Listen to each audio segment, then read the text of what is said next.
सध्या मशीनमुळे आणलो, कोण सध्या पैशामुळे आणलो, कोण सध्या लाडक्या बहिणींचं आपल्यावर जास्त फेरा आला, त्यांना शासनाने मदत दिली त्याच्यामुळे ती मदत तिकडे गेली. हे सगळं मान्य असेल, पण एक निश्चित प्रशांत पाटील साहेब तुम्ही सांगितल्याप्रमाणे की मला जे 5 वर्ष काम करण्याची संधी मिळाली आमदार म्हणून, की मतदारसंघातील एकूणही गावामध्ये खेडोपाड्यामध्ये पाणी पोहोचवण्याचं काम आपण केलं.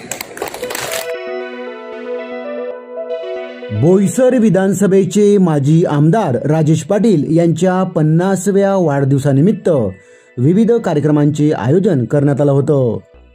सकाळी बेलवाडी येथील शाळांत परीक्षेत उज्ज्वल यश प्राप्त केलेल्या विद्यार्थ्यांचा सत्कार समारंभ आयोजित करण्यात आला होता. आदिवासी सेवक स्वर्गीय हिराजी पाटील प्रतिष्ठानच्या माध्यमातून परिसरातील शाळांमधील 10वी व 12वी मधील गुणवंत विद्यार्थ्यांचा सत्कार यावेळी करण्यात आला. दुपारी भाताणे जांभुलपाडा येथील आश्रमातील ज्येष्ठ नागरिक व मुलांसोबत वाढदिवसाचा आनंददायी क्षण साजरा करण्यात आला. यावेळी आमदार राजेश पाटील यांनी पत्नीसोबत स्वतःच्या हाताने वृद्धांसाठी जेवण वाढले. संध्याकाळी वाढदिवसाचा विशेष कार्यक्रम भालिवली येथील रिसॉर्टमध्ये आयोजित करण्यात आला होता. यावेळी बहुजन विकास आघाडीचे अध्यक्ष माजी आमदार हितेंद्र ठाकूर यांची प्रमुख उपस्थिती लाभली होती. यावेळी हितेंद्र ठाकूर यांनी बोलताना सांगितले की राजेश पाटील तरुण वयातच समाजकारण व राजकारणात आहे. सर्वांच्या सुखदुःखात जाऊन आणि अभ्यासपूर्ण एखाद्या कामाचे नियोजन करून ते काम पूर्ण करण्याचे कौशल्य राजेश पाटील यांच्याकडे आहे. त्यामुळे ते राजकारणात यशस्वी झाले असल्याचे त्यांनी सांगितले. सर्वांगीण विकासासाठी गेल्या अनेक वर्षापासून सातत्याने काम करणारे माजी आमदार माननीय श्री राजेश पाटील साहेब यांना 50व्या वाढदिवसानिमित्त मनपूर्वक हार्दिक शुभेच्छा. शुभेच्छुक भाताणे ग्रामपंचायत सरपंच श्री हितेश बाडगा, उपसरपंच श्री हेमराज कासार व सर्व सन्माननीय ग्रामपंचायत सदस्य, पूर्व भागातील सर्व आजी माजी पदाधिकारी व कार्यकर्ते. सत्काराला उत्तर देताना आणि गेल्या अनेक वर्षातील राजकीय सामाजिक कार्याबाबत माजी आमदार राजेश पाटील नेमके काय म्हणाले ते आता पाहूया. माझ्या या सगळ्या जडणघडणीमध्ये जर राजकीय कोणाचा सिंहाचा वाटा असेल तर ते म्हणजे आप्पा. जर आप्पा माझ्या आयुष्यामध्ये राजकीय करिअरमध्ये जर आले नसते तर राजेश पाटील इथे मला बघायला मिळाले नसते. त्याच्यामुळे हे जे आज काय क्रेडिट आहे, जी काही मी पदं भूषवली त्याचं 100% आपण क्रेडिट तुम्हाला आहे. एक निश्चित आहे की माझ्या कुटुंबाला राजकीय वारसा आहे. माझे दोन्ही आजोबा कैलासवासी हिराजी कोंडू पाटील, परशुराम कोंडू पाटील ते आजी जिवंत आहेत. त्याची महाराष्ट्रामध्ये त्रिस्तरीय पंचायत व्यवस्था आली, ग्रामपंचायत, पंचायत समिती, जिल्हा परिषद. त्याच्या ठाणे जिल्हा परिषद स्थापनेचे पहिले मेंबर परशुराम कोंडू पाटील ते आजी जिवंत आहेत.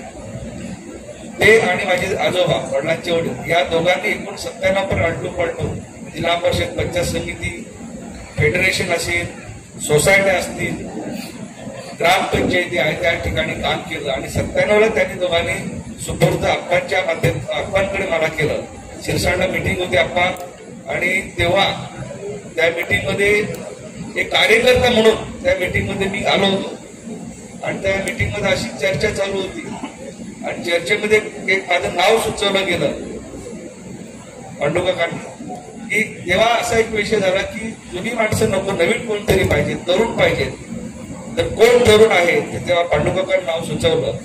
आणि तेव्हा आपण मला उभं केलं, आपण विचारलं तुला इथे बसलेले कार्यकर्त्यांची किती लोकांची ओळख आहे. तर मी एकच सांगितलं, कार्यकर्ते मला ओळखत नाही पण त्यांची मुलं मला ओळखतात. त्यांची नावं सांग, प्रत्येकाच्या कार्यकर्ते मुलांची नावं मी सांगितले आणि आपण व्हेरीफाय केले. राजेश बोलतो बरोबर बोलतो का, सगळ्यांनी सांगितलं हो, कारण सगळे मित्र होते कॉलेजचे.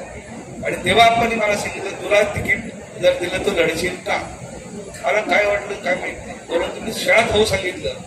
आणि तेव्हा आपण डिक्लेअर केलं की तुला तिकीट दिलं कामाला.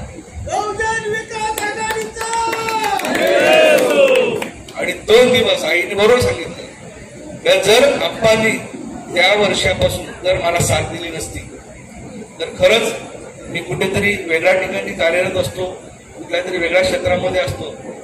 परंतु एक जिद्द माझी खूप चांगली होती की मला पहिल्यापासून राजकारणामध्ये समाजकारणामध्येच याची खूप प्रबळ इच्छा होती. मला आजोबांनी वर्तक कॉलेजमध्ये जॉब सुद्धा दिला होता. वर्तक कॉलेजला क्लर्कचं ताराबाईंनी अपॉइंटमेंट लेटर पण दिलं होतं मला, कच्चा त्यापासून हजर हो.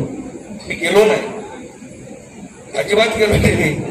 2 दिवस आजोबांनी माझ्या पिछा घेतला, काय झालं का नाही गेला पण आज मुख्याध्यापक प्रोफेसर भेटले नाही, दुसऱ्याचं काहीतरी कारण सांगितलं आणि शेवटपर्यंत गेलोच. आजोबांनी मला खूप शिवाय दिल्या त्यावेळेला.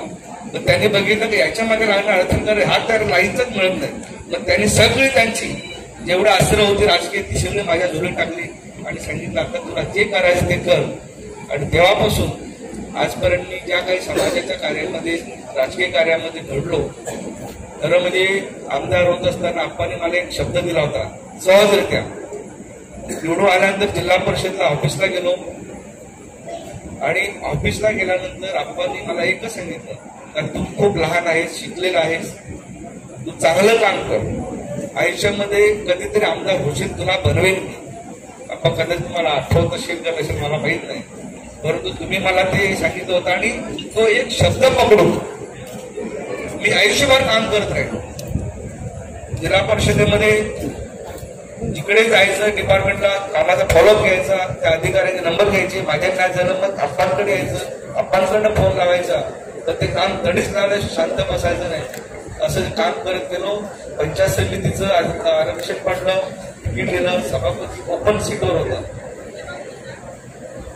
सर्व माझ्यापेक्षा सिनियर होते, वयाने वरिष्ठ होते, तरी सुद्धा त्यावेळेला आणि पंचायत समिती मोठी 16 सीटची होती, त्यावेळेला सुद्धा आप्पांनी सर्व सहमातीच्या वतीने आमची निवड केली आणि एक आदिवासी मुलाला तेव्हा माझं लग्न सुद्धा झालेलं त्या सीटवर बसवलं आणि मला काम करायला संधी मिळाली. बँकेचं संचालक बनलो, बाजार समिती संचालक बनलो. म्हणजे आतापर्यंत विविध प्रकारे 40 ठिकाणी कामं करण्याची मला संधी मिळाली. फेडरेशन बोलर सोसायटी आहे आणि या करत असताना मला कधीही घरच्यांकडून अडकाठी आली नाही, म्हणजे पत्नीकडून नाही किंवा आईकडून नाही. जेव्हा माझं लग्न झालं होतं तेव्हा मी रात्री घरी आलो, तेव्हा आई मला जेवण बनवून ठेवायची आणि मी किती वाजता आलो, का आलो, कुठे गेलो तेही कधी आई बाबांनी मला विचारलं नाही. त्याच्यामुळे डे नाईट काम करण्याची एक ती मला सवय लागली आणि ते काम करत राहिलो. निश्चितच आजच्या प्रवासामध्ये अनेक मला सहकारी मिळाले, मित्र मिळाले, राजकीय सहकारी मिळाले, खूप लोक मिळाली. कारकीर्द ही होत असते. 2012 साली पंचायत समितीवर सुद्धा हरलो, परंतु आपण तुम्ही सांगितलं ती युक्ती खरोखर महत्वाची आहे, कारण मी आयुष्यभर पाडले आणि आयुष्यभर पाडणार. पद्धत येताना आणि जाणार बंद गेली पाहिजे. लोकांमध्ये आयुष्यभर काम केलं पाहिजे. ते काम आयुष्यभर आपण आज शब्द देतो माझ्या वयाच्या 50 वर्ष आणि मरेपर्यंत लोकांसाठी लोकांमध्ये जाऊनच काम करायचं. कारण एक मला जाणीव आहे की मी जेव्हा जिल्हा परिषद उभारली तेव्हा माझं कार्य शुद्ध होतं. कार्यकर्त्यांची जी फळी होती त्यावेळची, त्यांचे जे संघटन होते त्या संघटनेने मला त्या पदावर पोहोचवलं आणि मला काम करण्याची संधी मिळाली. तेव्हा जर मला तिकीट नाकारलं असतं किंवा माझं काम कोणी केलं नसतं, मी सोडलो असतो तर मी इथपर्यंत पोहोचलो नसतो. म्हणून या भागामध्ये जो माझा समाज आहे, जो माझा कार्यकर्ता आहे, जे माझे बंधू भगिनी आहेत, ते कुठल्याही समाजात असते, त्याच्यासाठी असलेल्या सर्व अडचणींसाठी माझं आयुष्याची उन्नती पूर्णपणे पणाला लावेल एवढंच मी आजच्या निमित्ताने सांगतो. खूप बरं वाटतंय. माझ्या आयुष्यामध्ये मला जे जे पाहिजे होतं ते सगळं मिळालं. जे पुढे मिळेल नाही मिळेल हा विषय नाहीच.